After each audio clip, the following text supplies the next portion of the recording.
As you can see here, a customer just brought me a cabinet. This of course is already being sanded, but what happened was they brought it to me like this, and they wanted to know what I can do with it. I told them, first of all, we got to sand it down to the bare original finish, because it's a lacquer based finish.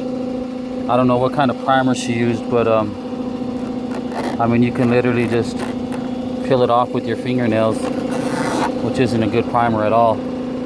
I mean, it just chips off and it needs to be sanded down. So I'll show you the after effects. That's unsanded. This is sanded. I got to finish getting into the grooves. As you can see here on the sides, it just falls off. I mean, I barely rub my sandpaper across it like that, and it just comes off in flakes. I mean, it doesn't even stick at all.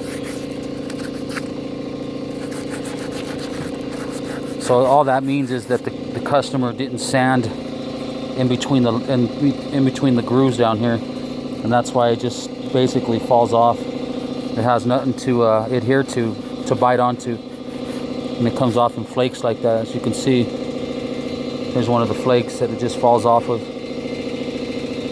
and that's when you're refinishing cabinets, that's definitely a no-no. It has to be scuffed up and scratched.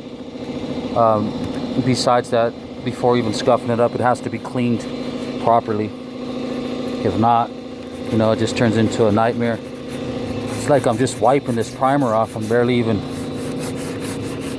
sanding it, and it just comes off in flakes. So remember, it's very essential to sand all your cabinets before putting any primer.